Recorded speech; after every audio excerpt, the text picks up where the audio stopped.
qualifications, or that we used to think something. And I cannot tell. I cannot tell which one. We have to just break that that's different. It seems shorter this year though. When I looked at the on the calendar, it looks like some of you even have things over the probably in the 31st. Well, I know the last days. Classes can choose to be the 20th. I think classes can choose to be the 20th, but none of mine are.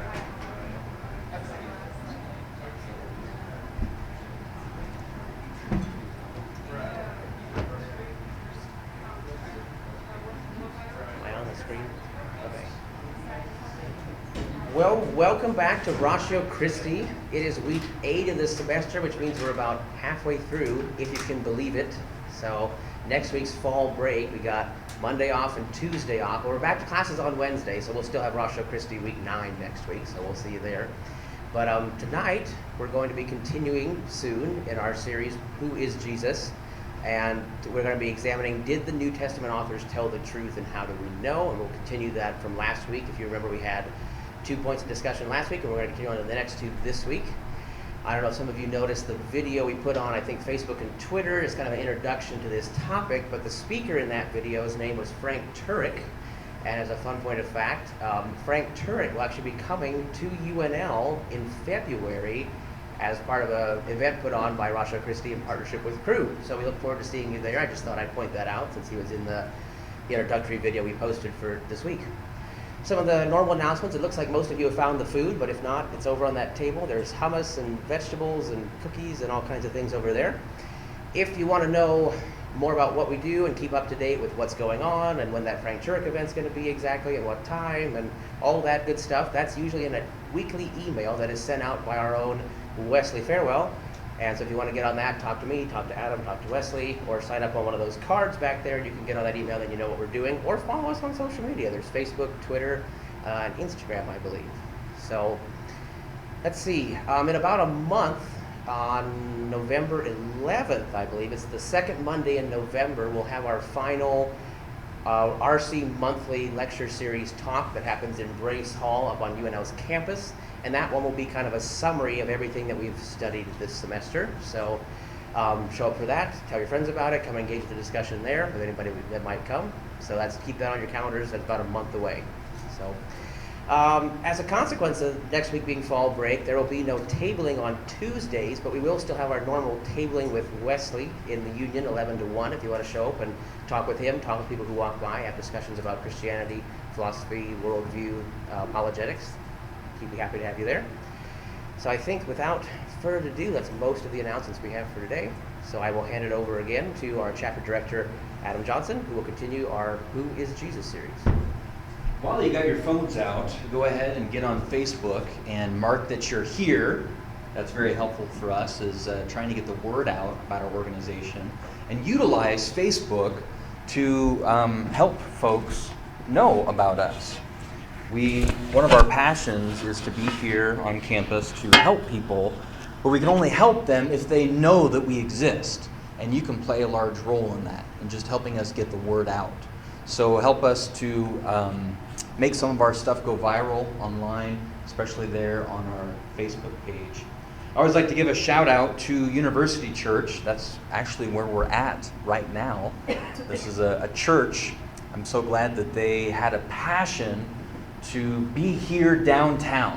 A lot of churches are trying to move out to the suburbs over the last few decades, but University Church specifically wanted to be downtown to reach folks here and close to campus.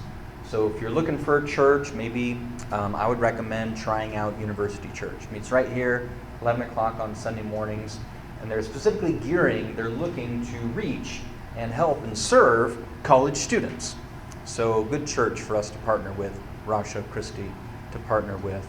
As Joel mentioned, this is our theme for the semester. We're asking the question, who is Jesus? To draw folks in and have this conversation with us. But as a Christian organization, we are making a particular case for who Jesus is. We're arguing, we're putting forth our best reasons and evidence to believe that Jesus is God. But we invite, as you know, Christians, non-Christians, to join us in this conversation, push back against our argument, be exposed to the reasons that evidence Christians believe and what they believe. But we want anybody to come and join us, join as members, just come and participate in the conversation. As long as we can do it lovingly and respectfully, we invite that sort of interaction. So here's what we're talking about. Why should we believe that Jesus is God? Now I'm going to do like I've been doing every week, just a little rundown of this first argument. This first argument is taking us several weeks to work through all the pieces. So in a nutshell, you might have some copies of this at your table. If you do, go ahead and grab one. You can use it for notes, take it with you. Just helpful to have it in front of you as I go through this material.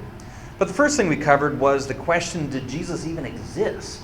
Sometimes, at least at a popular level, you'll hear people argue against even the idea that there was a man, Jesus of Nazareth, that existed 2,000 years ago. But we saw, and we're continuing to see good evidence that Jesus did exist. The second question is, did Jesus claim to be God? There are some people who say that his disciples or Christians later invented this idea that he claimed to be God. But if we get back to the real historical Jesus, we'll find, so this theory goes, somebody who taught good things, yes, but never thought of himself as divine. But we saw and will continue to see good evidence that no, Jesus did think of himself as God. The next question logically comes, why should we believe his claim? I mean, let's be honest, lots of people have claimed to be God, but why should we believe his claim? And the simple answer that we gave for that is his miracles. The fact that he was able to do miraculous things provides that credibility or authentication that he really was God, because only God can do miracles. And Jesus himself said, this is why you should believe my claims, and then he performed miracles. So miracles is a very important part of this argument. The possibility of miracles, and then the fact that whether or not he really did do these miracles. Because this is such an important part, really I would say the cardinal key to this argument, everything hinges on it, we wanted to spend several weeks just making the case for the possibility of miracles. I gave a lecture on that, Wesley gave a lecture on that, and then we've invited, he hasn't been able to make it yet. Have we heard from Dr. Bashford yet? Yes. He said he won't be able to make the November 6th deadline, so he's trying to push it back to next semester. Oh. And I asked him, you can do that, but just because we love you, but could you do any of them in between, late November, early December? And he hasn't got back to me there. So Dr. Bashford is one of the science professors at UNL, and we asked him to come and speak. He's our faculty advisor for our RSO, Ratio Christi. We asked him to give this lecture, the third one there, under number 3, Does Science Disprove Miracles? So even though he hasn't given that yet, we've moved on in the outline. We've got to kind of rain check on that lecture, as you just heard. So number 4 then.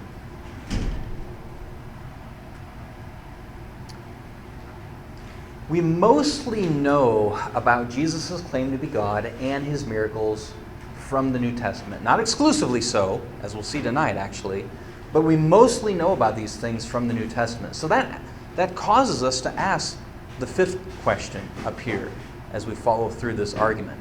And the 5th question simply is, are the New Testament documents trustworthy? Are they historically reliable? And so to answer this question, we're putting our historian hats on. We're not asking this question as theologians or even necessarily as Christians per se. We want to evaluate these 27 documents in the New Testament and ask the question, are they historically reliable? Now, if you are a Christian, you probably believe that these are more than just ancient historical documents. You might believe that they're God's Word, and we're going to make that argument next semester. But in the progress of this argument, we're not evaluating it at that level.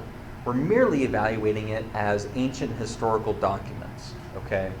So this isn't a theological argument, this is a historical argument. And even if you are a Christian, you certainly believe these are ancient documents. And that's the level we're evaluating at least for now. The whole theme next semester is we're going to be making more of a theological argument that the Bible is God's Word. but we're not making that argument at this point in presenting a cumulative case for Christianity. So the first thing we looked at under question number 5 was, do we even have an accurate copy?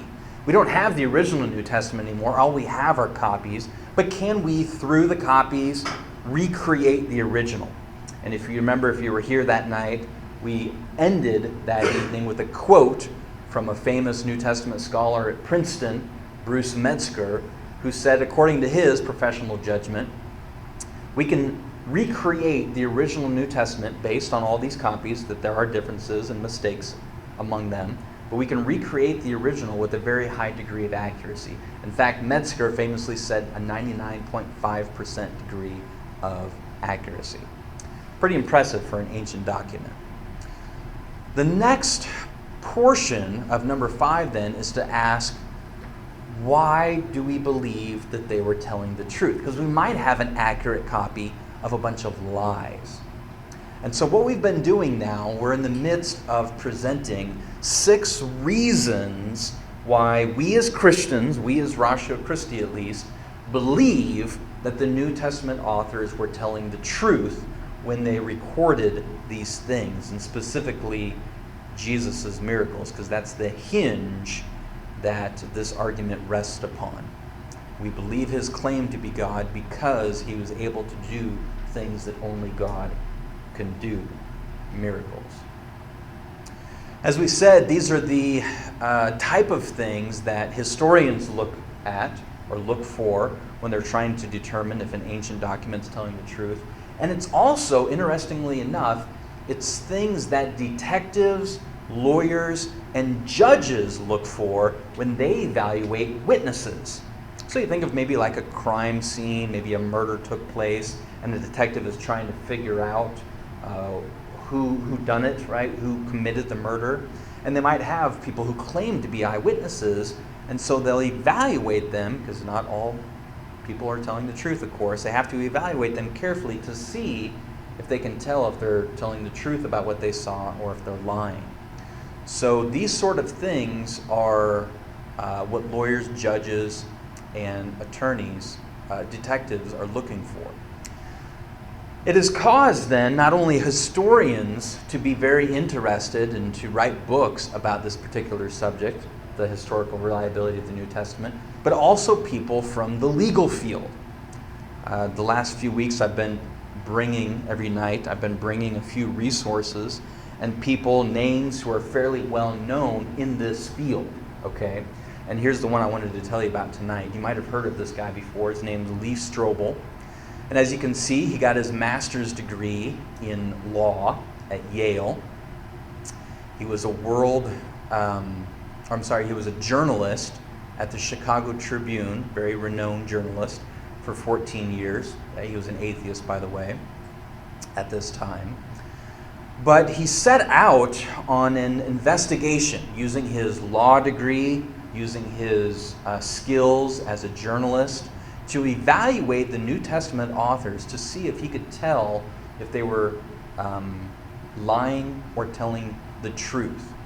And when he started out, he thought it was a myth, and so his goal was to disprove their testimony, their supposed eyewitness testimony. But he concluded by the end of his investigation that no, they are reliable, and concluded that they were telling the truth, and became a Christian.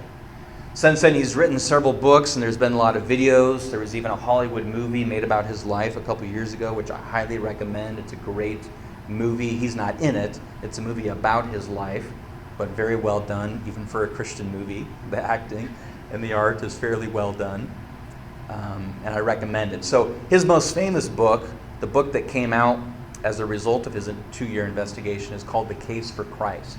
And while he is not, let me say this carefully, he is not somebody you could quote as an academic source, because he doesn't have a terminal degree in these things, right? He's very useful at a popular level. But what makes him very valuable and helpful is that his book records how he went around and he interviewed scholars in this field. And so you have a record of his interview with these folks who have terminal degrees and university positions, who are more quotable in an academic sense. I hope you guys know what I mean by that. For instance, there's a lot of good popular level authors out there that are helpful and good and informative, but you can't quote them, when you're writing a paper at a university like UNL. Even me, right? You couldn't quote me in terms of this material because this isn't my speciality. You could possibly, at least maybe a year from now, quote me in the realm of philosophy, because I'm going to earn my PhD in philosophy, and I have a few articles that have been published in peer-reviewed journals. My first book is coming out next year with Routledge, which is an academic publisher. So in that field, soon, you could possibly quote me, but in this field, this historical field, I don't have a terminal degree. So I want to continue, and nor does he. So though his material is good, it wouldn't be a book or a source you would want to quote in an official academic paper. Instead, what I have for you tonight is one that could be. So it's very similar material, but it's going to be more in-depth, more academic, more details. It's not going to break it down as simply and as entertainingly for you, but it's an academic resource. So 2 authors, one of them I'll just tell you, D.A. Carson. He got his PhD terminal degree in this field at Cambridge. So, you can't get much higher than Oxford, Cambridge in terms of terminal degrees. And so he is a New Testament scholar. This is what he specializes in. So this would be a great academic resource you should be familiar with if you want to go down this route or write a paper. I always encourage students, if you ever get the freedom to choose your topic in any class, choose one of these topics and write on these issues when you get the opportunity. I want to say, just before we move on tonight, I want to say just a little bit about this field of New Testament scholarship. I've said some things over the last few weeks that I think have caused a little bit of confusion. But think about it for just a moment. The terms I've used when it comes to New Testament scholarship, I've talked about how there's conservative New Testament scholars and there's what are referred to as liberal New Testament scholars. But this has nothing to do with conservative or liberal ethics or conservative versus liberal politics, right? What's meant by those 2 terms are usually the attitude they bring to their work, if that makes sense. So let me try to explain it this way. Most of the conservative New Testament scholars are going to be Christians, right? And so, all else being equal, they're going to give the benefit of the doubt to Christianity being true. In other words, let me just give you an example. Let's say that my wife, Kristen, was accused of murder, right?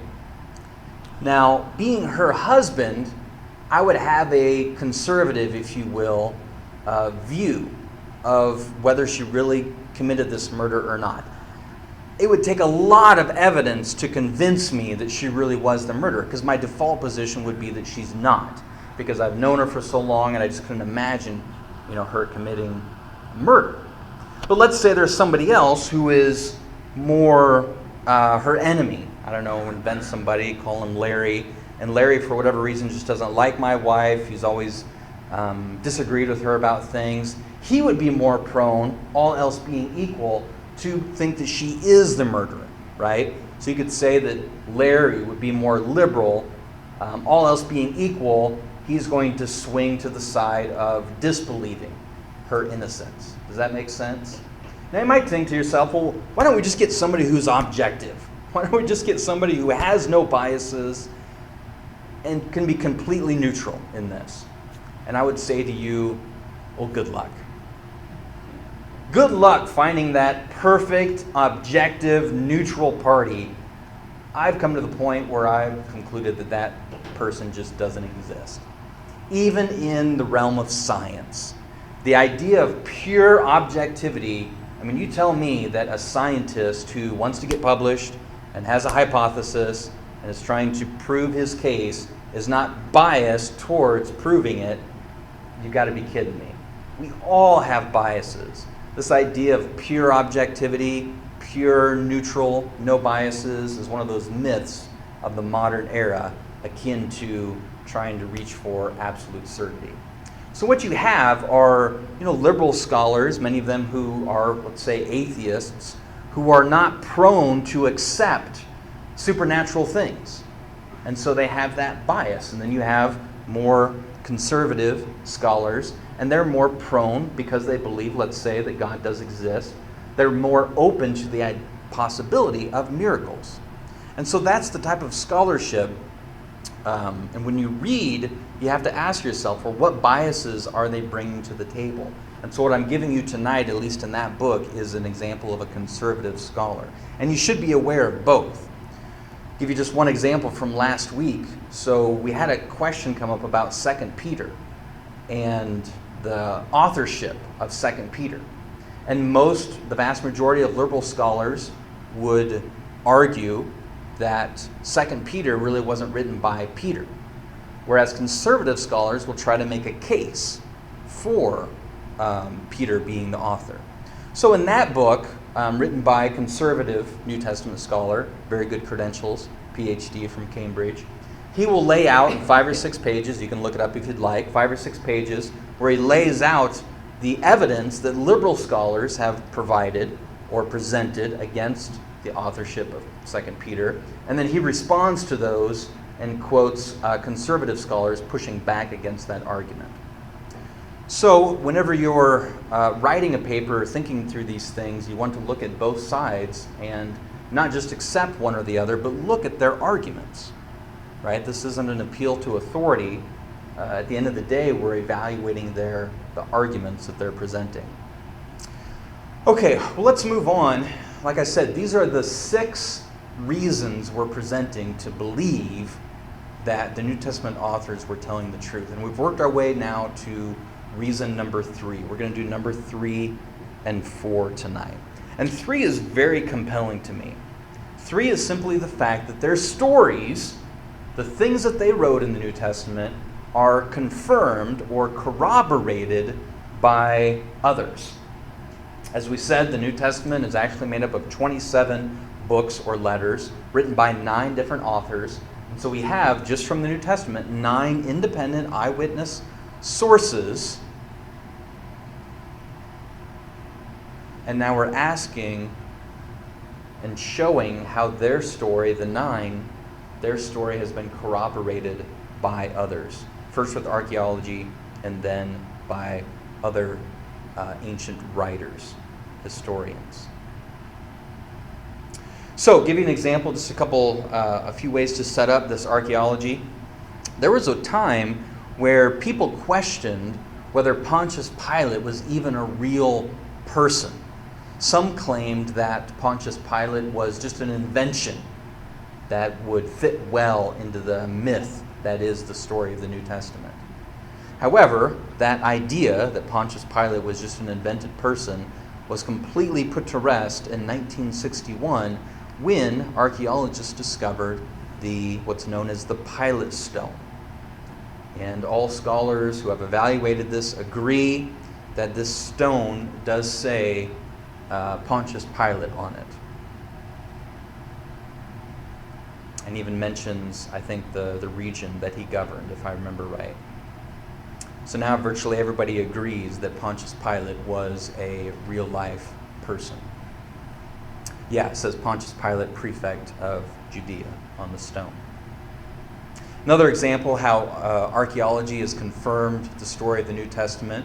We've actually discovered what is possibly the bones of Caiaphas. If you remember the New Testament story, Caiaphas was the high priest who sentenced Jesus to death. But in 1990, we discovered this ossuary, which many scholars believe contained the bones of Caiaphas. Now, not all scholars are in agreement on this. I want to be transparent here.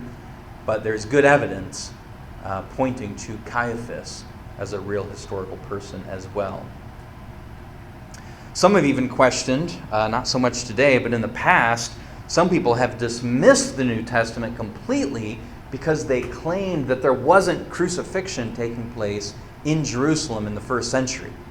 They said, there's no way the New Testament is true because crucifixion wasn't even being practiced there at that time in that region.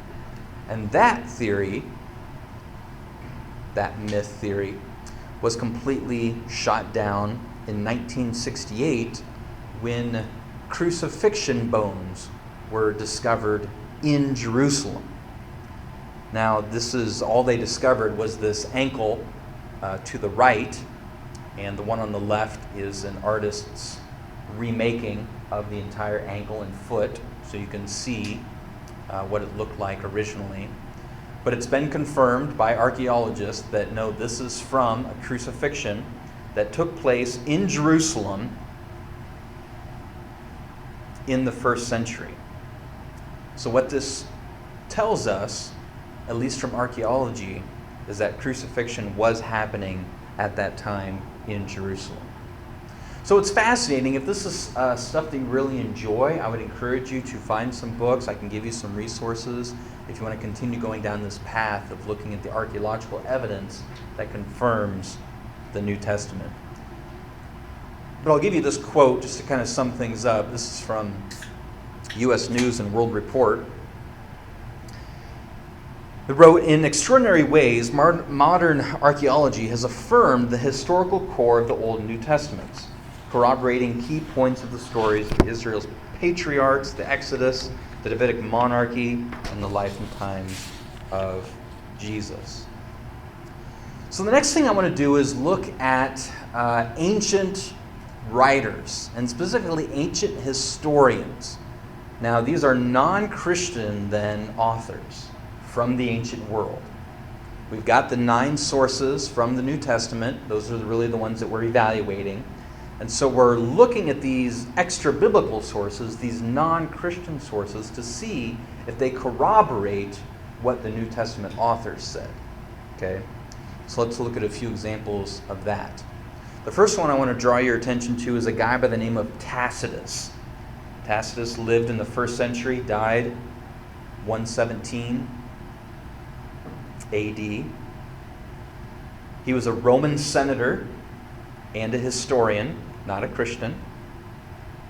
And he wrote in his official records, history books if you want to call it that, he wrote that Jesus was put to death by the Roman procurator Pontius Pilate.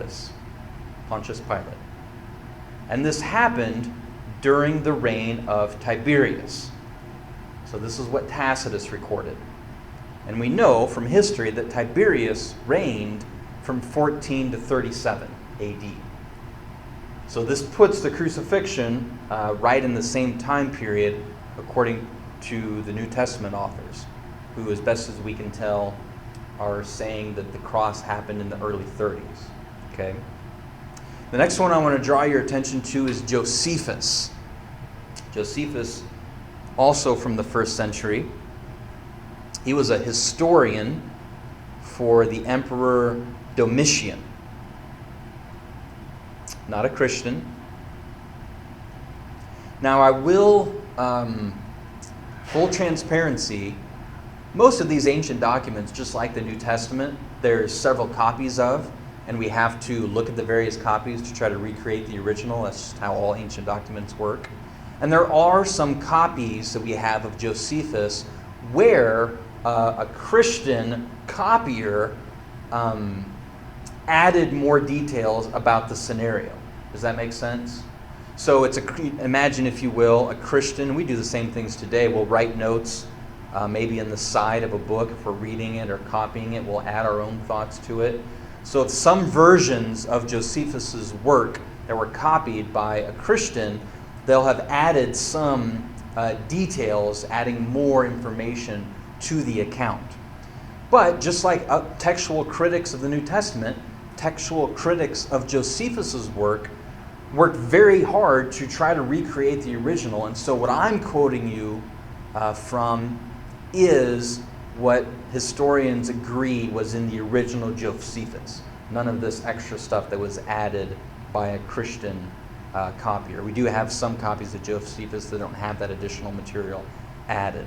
So if we look at just the pure Josephus, if you will, he said that Jesus was known as a wise man, had many followers, said like Tacitus that he was crucified under Pilate. And he also recorded that his disciples claimed that he rose again on the third day. Now, Josephus didn't believe that. If you read the original Josephus, it's very clear he didn't think that Jesus rose on the third day. What he's recording, though, is that these Christians, these followers of Jesus, thought he rose on the third day.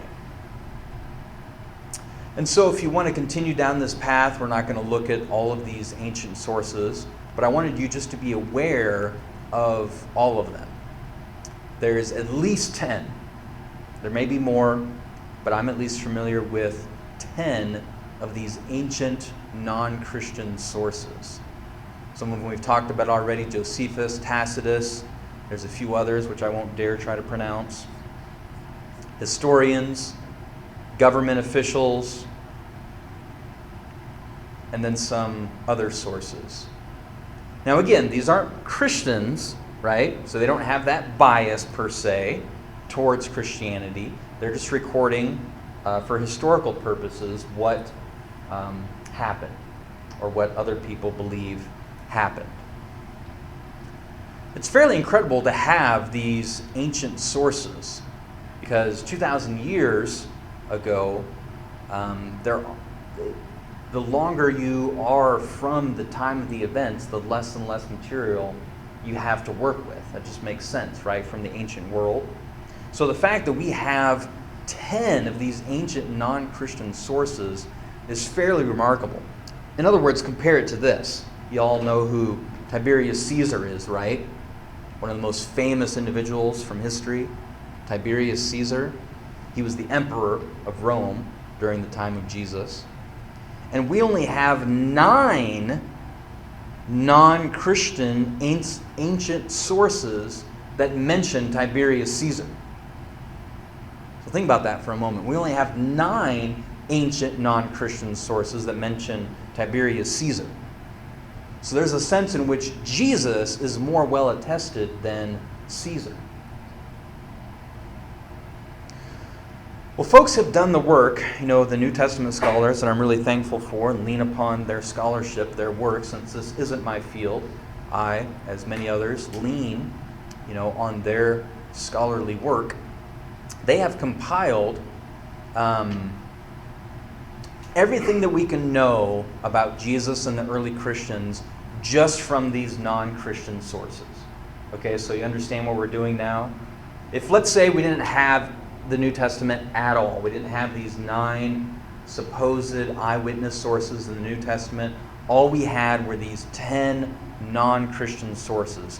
What could we recreate, or what kind of story comes forth about Jesus and his early disciples, if that's all the information we had? We'll take a look at this. There's 12 things that we would know, at least 12. We would know from these 10 non-Christian sources that Jesus lived during the time of Tiberius Caesar. We would know he lived a virtuous life, that he was acclaimed to be a wonder worker. He had a brother named James. He was acclaimed to be the Messiah. He was crucified under Pilate. This is interesting. An eclipse and an earthquake occurred when he died. It's recorded by non-Christian sources. He was crucified on the eve of the Passover. His disciples believed he rose from the dead. Again, these aren't Christians, so they don't believe he literally rose, but they record what his disciples believed. These non-Christian sources affirm that his disciples were willing to die for their belief. That'll come up next week, and we'll evaluate the importance of that. Number 11, Christianity spread very quickly and very rapidly as far as Rome from Jerusalem.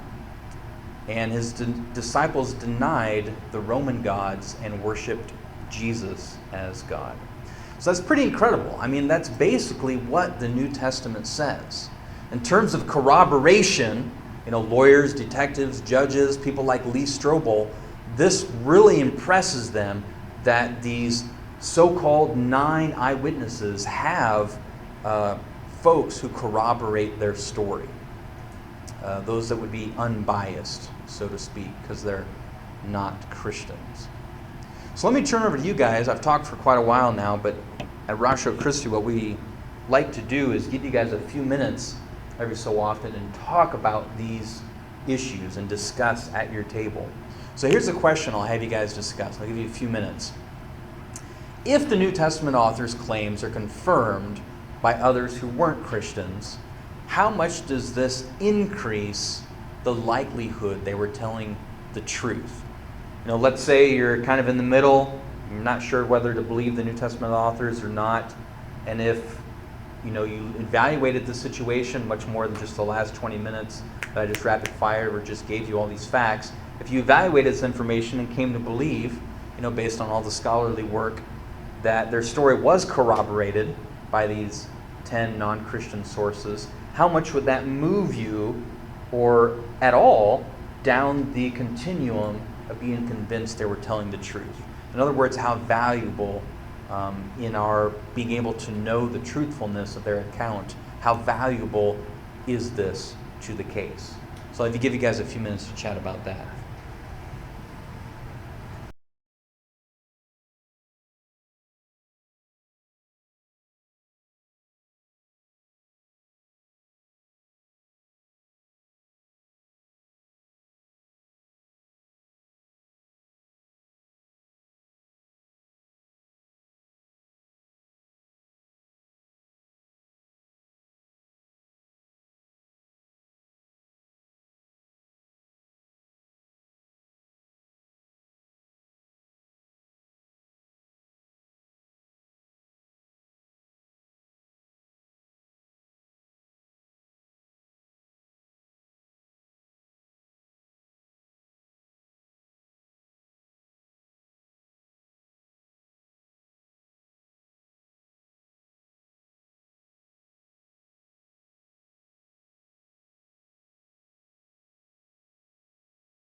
All right, well, remember what we're not claiming in all of this.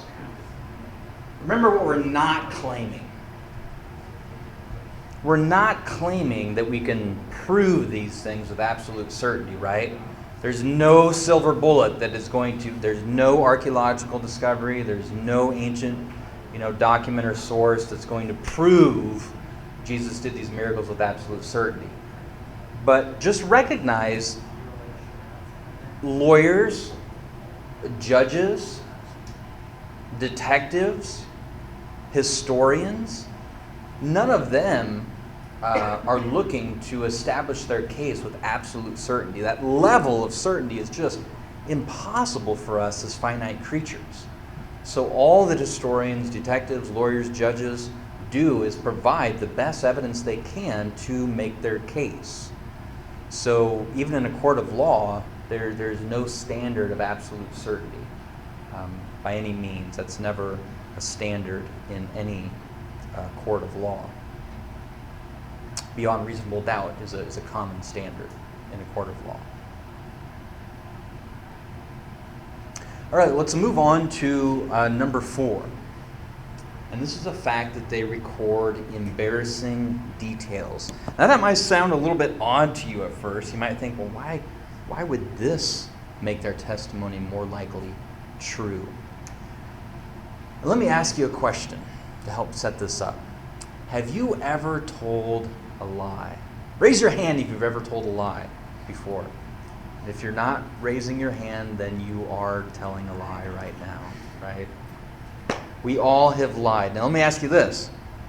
Have you ever lied to make yourself look better than you really are? Right? Have you ever lied to make yourself look worse than you really are?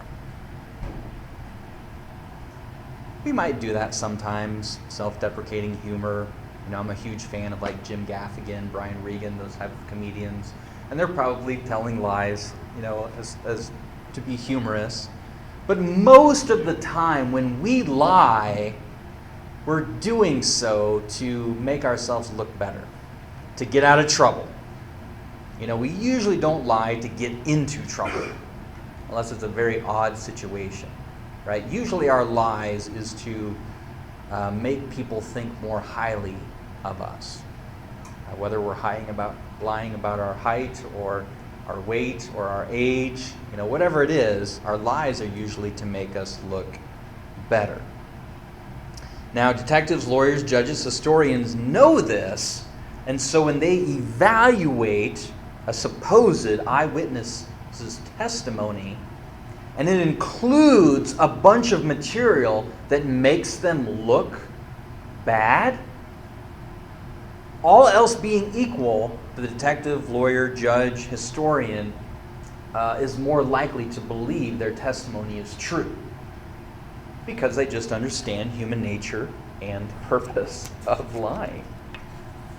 And so if the New Testament authors, in their account of what happened, include a lot of embarrassing material about themselves, then all else equal, this is how historians and those in the legal context evaluate this, all else being equal, it's more likely that they're telling the truth. So embarrassing things, if you're a Christian, you might think to yourself, well, what's embarrassing about the disciples in the New Testament? Well, I'm glad you asked. I'll remind you. Take a look at this. So in the New Testament, the disciples record themselves being very dense, to put it lightly. They constantly fail to understand what Jesus is saying. If I'm writing the New Testament and I'm making it up, I'm like Jesus' prize student. I'm always, getting the answer first. I'm like teacher's pet. I'm not going to record in there that I was the class dunce if I'm making it up. They record the fact that they're uncaring. They fall asleep on Jesus twice. They make no effort to give Jesus a proper burial. In fact, somebody from the enemy team, Joseph of Arimathea, has to come and bury Jesus, which was a huge deal. It's still a huge deal, but back then even more so. And they made no effort to bury their leader, which would be very embarrassing on them. So if they're lying, if they're making up this story, there wouldn't be motivation to include these sort of embarrassing details in the story. They record the fact that they are rebuked. You might remember the story of when Jesus calls Peter Satan. I mean, Peter was the leader of the early church, right? Probably not a good idea if you're trying to make up a new pretend religion, which is led by this guy named Peter, to then go out and tell everybody that, God called our leader Satan. Probably not a good move if you're making this stuff up. But if it actually happened and they're just recording it, just gives them more credibility. Peter's also rebuked by Paul, kind of a Johnny-come-lately, so to speak. Who's this Paul guy that's dissing our key leader of the early church? So that would seem strange, if they're making all this up. They record the fact that they're cowards. Now, this is great. I love this part of it. So in the New Testament, you probably remember this story. First, let me mention that Peter denies Christ 3 times before the rooster crows. Remember that story? So Peter, again, the key leader, is recorded as a coward. But even more powerful than that, they record the disciples themselves running away and cowering and hiding after Jesus is arrested and then crucified. If you remember in the New Testament, that it records the disciples are hiding out. They're scared. They don't know what to do. They're cowards. Jesus is gone. He's been crucified. This is before the resurrection, of course. And the disciples are cowards. They don't know what to do. And it's who that go to the tomb? It's the women. Now, if a guy was writing this story, right? If a man, I'll be sexist for a moment because I'm a man and I can be sexist against men. If a man was writing this story and it's made up, right? There's no man that would make up a story that he, as the man, was at home cowering while the women went to the tomb, right? I mean, if a man was going to make up this story, he would claim that he went down to the soldiers and confronted them and demanded the body.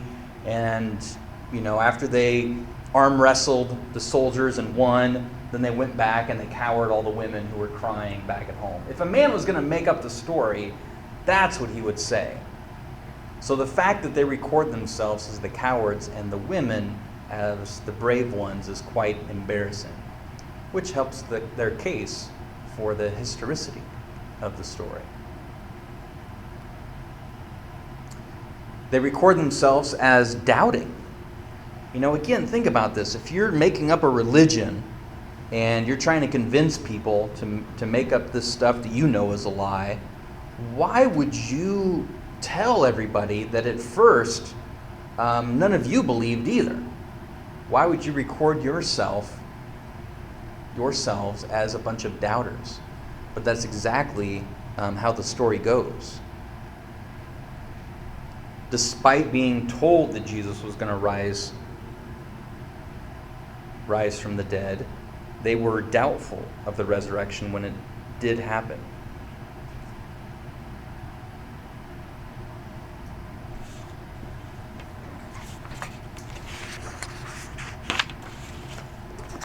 All right, and then last but not least, they even record embarrassing things about Jesus. So again, this just helps their case, at least the historicity of their case, if they're recording all of these embarrassing things about, the man who they're claiming to be God. I mean, if they're just making up this as a legend, if they're just making up this myth about Jesus being God, why in the world would they say that many people, including his own family, thought he was insane? Why would they record that many of his followers left him? Why would they record, again, if they were just making this up as a story, a myth, why would they record that even his own brothers didn't believe him?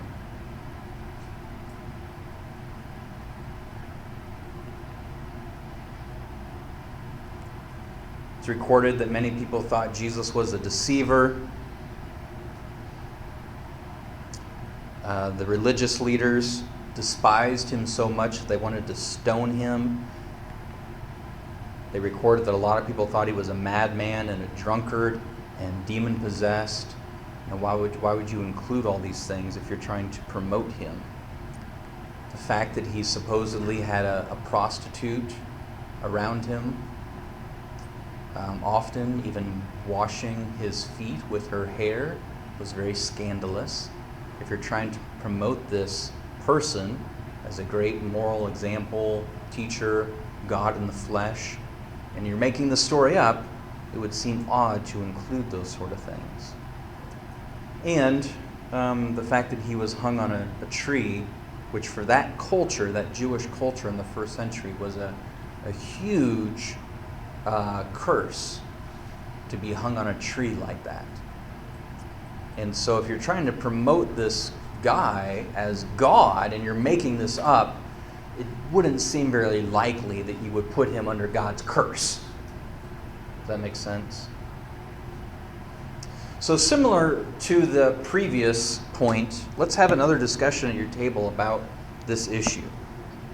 If the New Testament authors include all these embarrassing details in their story of what happened, how much does this, all else being equal, how much does that increase the likelihood that they were telling the truth? So I give you guys a few minutes to chat about that.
We often say here, at Ratio Christi, I hate to cut you guys off in the midst of your conversations, but one thing we always say is that these little 3, 4, 5-minute periods of conversation are just supposed to be the beginning of the discussion.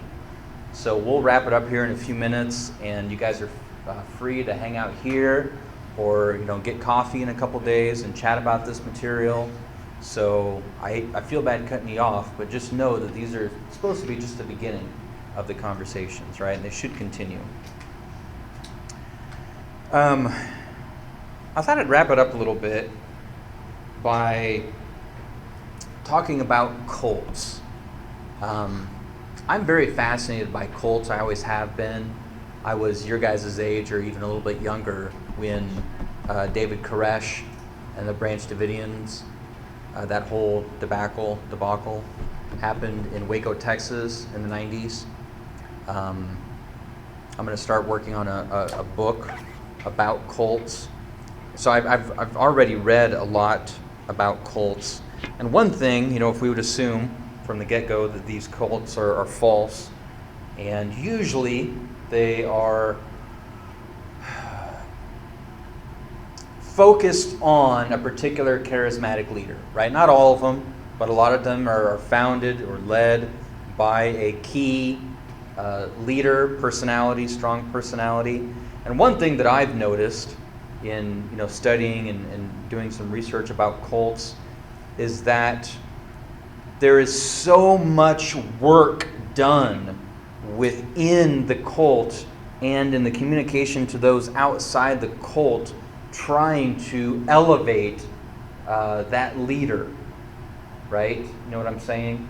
To make that leader look good, to never make that leader look bad, because they're doing, among many other things, a lot of psychological manipulation, but they're trying to elevate this certain person and put them on such a pedestal that you never, they work, the leader himself, almost as a dictator of information to squash any sort of embarrassing details about that leader. Does that make sense?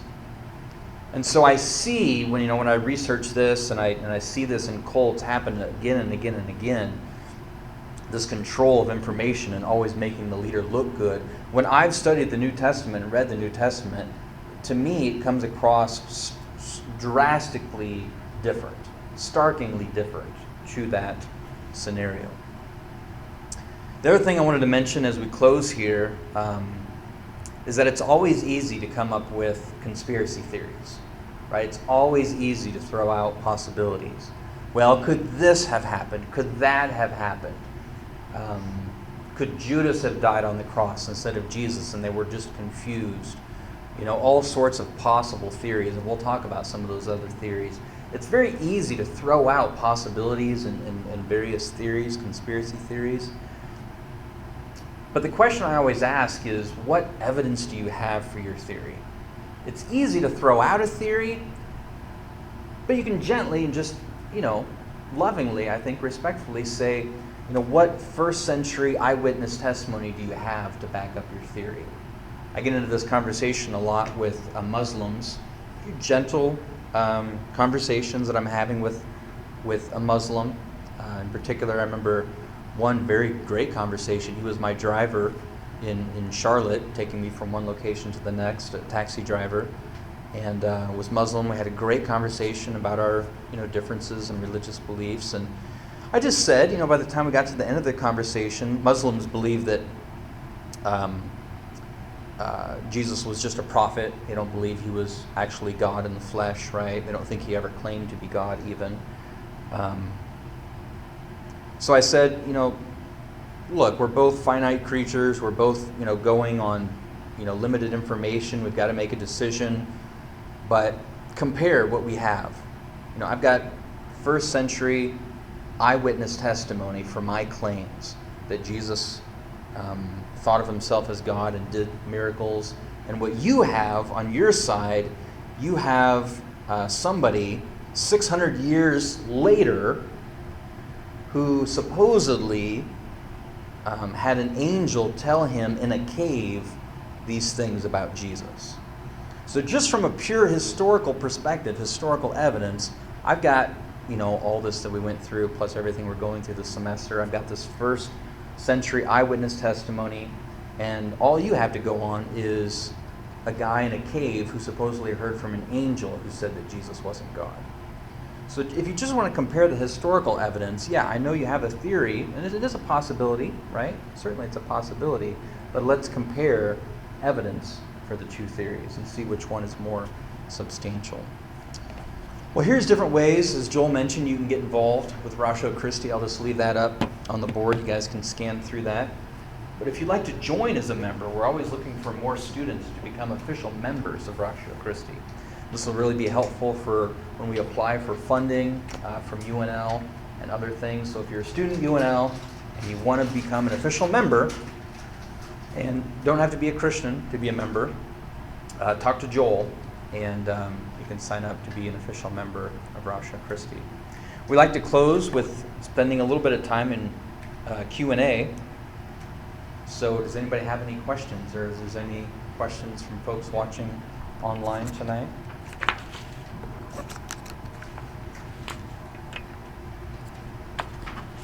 We were kind of talking at Ratio about, especially with the embarrassing details, how they could have been, for example, if they did make it up, they could have included those details to make Jesus look even better, or they kind of like romanticize the story, makes it sound, more, when you put people around you who don't know as much and you make mistakes, it makes Oh, I see what you're saying. Makes their reveal looks even better. So we'll just get it. Yep. Yeah, I don't know if that's a question. I don't know how to respond to it. I don't think it's really a good question. I think it's just a point that, and I think everybody heard you with the mic, but I can see how that would be. That's just something you have to evaluate if you're a detective, right? And you're evaluating eyewitness testimony. That would just be something you have to take into consideration. I think what was helpful is what we looked at tonight is that they record embarrassing stuff about them and the leader, Jesus, and Peter, leader of the early church. All right, any other thoughts, comments, questions? Just an interesting thought that is in the comments below the Frank Turing video that we shared for the free resource but one person said like, well, what if somebody like you take any one of those embarrassing details and essentially one of them say, well, would it have been possible if they would have, if they were fabricating a story, maybe they included the detail in order to kind of boost their credibility, or like they kind of would have known, let me put myself in the shoes of what I'm trying to portray, and this might have been true. That was kind of one of the things that considering. If you take X detail that seems embarrassing and say, well, if someone's trying to write in the sense of, this actually happening, what would it be like? Maybe they would actually include something like that. I know I'm kind of speaking in the possibility, probability sphere again, but. Well, and I think maybe another way to think about this is, if you have somebody, let's say, who's highly intelligent and is very good at lying, let's say. And usually, lying, to be a good liar, it does take a lot of intelligence, a lot of at least EQ, emotional intelligence, reading the other person, trying to anticipate what they're going to believe and not believe. I mean, the more intelligent a person is, the better liar they could be. Does that make sense? And so, yeah, when you think about a detective, you guys have seen enough TV shows and movies, detectives have to really carefully evaluate and try to ascertain, the intelligence level of the supposed eyewitness and try to, see if they're lying or not. And I think that's probably one thing they have to take into consideration. So, when you think about these, the fact that we have these 9 eyewitnesses, and I would imagine, we don't know a lot about some of these 9, but I would assume some of them are more intelligent than others, and some of them might have been better at deceiving or knowing these things or having a higher EQ than others. But the fact that all 9 of them, and we'll see this next week, we're going to get into the coherence of their stories, that they're all telling these consistent stories and consistently having embarrassing details, has provided just a lot of compelling. It's been compelling to a lot of legal experts and historians who've looked at it and evaluated it at this level. They found it compelling, and I do as well. Overall, I think a strong case can be made. But yeah, you've always got to evaluate these possibilities, and are they trying to deceive, and are they able to, and their intelligence level, a lot to take into consideration. One of the things we were discussing at our table is that of the 10 or so things that you're saying non-Christian sources have confirmed, none of them are the miracles of Jesus, unless you count the eclipse of earthquake. Okay. Which is anyway. Isn't it odd that none of the mass healings, people being seen that were raised from the dead, the tearing of the curtain, isn't it odd that none of those events were recorded in the way that we found, or is that just the happenstance of how we're finding old documents? Yeah, well, I mean, I think you could ask the question, if we're trying to be neutral here as much as possible, and ask the question, why weren't those things recorded? One possibility is those things weren't true. Miracles just didn't happen, right? But are there other reasons? I think you even mentioned some in your question that maybe those miracles weren't You have one recorded. reporter listed, but certainly other people would have been listed as magicians at least.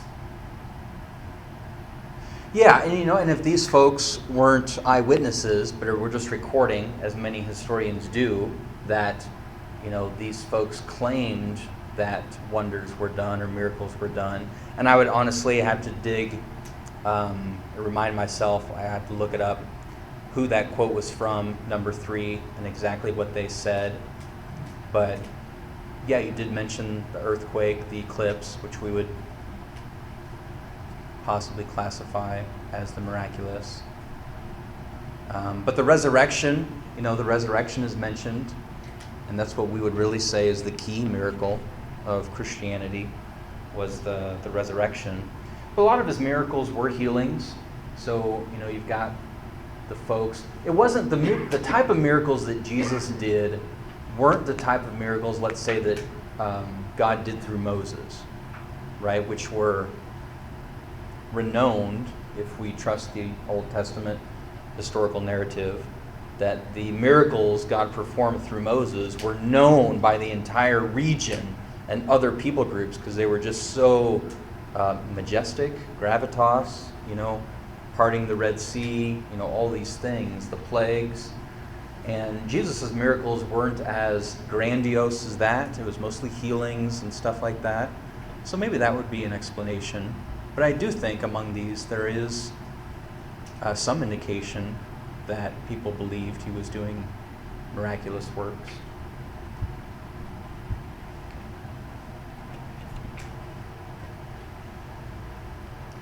So kind of a different type of question as I kind of think about this for a while, because it's something that I've wrestled with for a while. But just really, what is like the most popular belief that people think, why would they be making up these lies? Like, what is kind of the thing that people believe, and they could say, oh, well, the people who wrote the New Testament, they lied about it because they wanted what? The popularity of the new religion. One of the things that I've kind of wrestled with is like, maybe it's that the person they dedicated their life to for so long is suddenly gone, and they want, it's that, hey, this is all for nothing. Yeah. Well, we have to make up a narrative to make it not. Like, what is kind of the popular belief of why they would have made up? Sure. No, that's good. It's a very difficult waters because I was just having this discussion with somebody recently, but whenever you try to understand somebody's motives, it's very, very difficult to do so. I mean, I can't even ascertain my own motives, honestly, right? I mean, I do something, which I think is a good thing, but then I think about it later and I'm like, did I do that because, it was a good thing or because I wanted people to notice me? I mean, even our own motives are just a swirling maelstrom of good and bad motivations. So the idea that we can ascertain correctly other people's motives, I think is just a will-o'-the-wisp. I mean, it's so difficult to understand. And so a lot of these conspiracy theories are built on motivations. And I just have such a skepticism towards them immediately, because if somebody's claiming to know somebody else's motivations, unless they have some sort of documentation by that person who wrote, I did this because I was motivated because of this, I'm very skeptical of anybody claiming to know somebody else's motives. But we can speculate, certainly, there's no harm in that, why they might do this or might have done that. But that's never going to be as compelling as hardcore evidence, right? So, I'll do your, this speculation. Why would they make this up? It's hard to think that they would, and we're going to get to this more next week, but nowadays, or over the last 100, 200 years, it could be very profitable to make up a new religion, honestly. Right, over the last 200 years, and I won't go through all the various religions or cults that have popped up. You can get rich, you can get famous. There's all sorts of motivation, and this is, in a legal setting, people are looking for ulterior motives, right? Maybe what are ulterior motives here? But in the first century context in Jerusalem, yeah, you might get famous in a bad sense. But there's not going to be any fame like we think of it in a good sense, and certainly not going to get rich. One thing we'll see next week is that all the disciples died. Many of the early Christians died for their beliefs. So yeah, you could probably rule that out as a motivation, right? But yeah, I think, if we want to talk about those who just aren't convinced by the data, there's certain biases. As I said at the beginning, we all bring biases to the table. So I'm not claiming non-Christians have biases and we Christians don't. We all have biases. But one big bias that we've been dealing with the last month is a bias against the miraculous.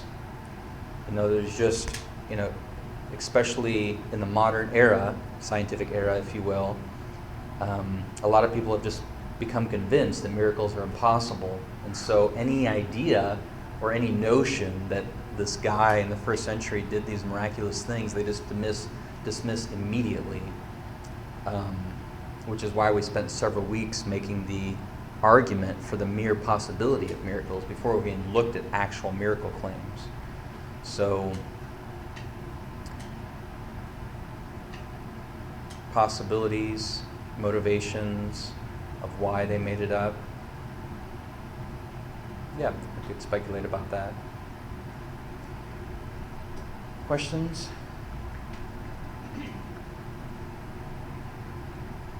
All right, well, plenty of food left over there. If you guys want to stay and chat for a while and eat up the rest of the hummus, feel free to do so. Thanks for coming tonight, guys. Appreciate it. All right.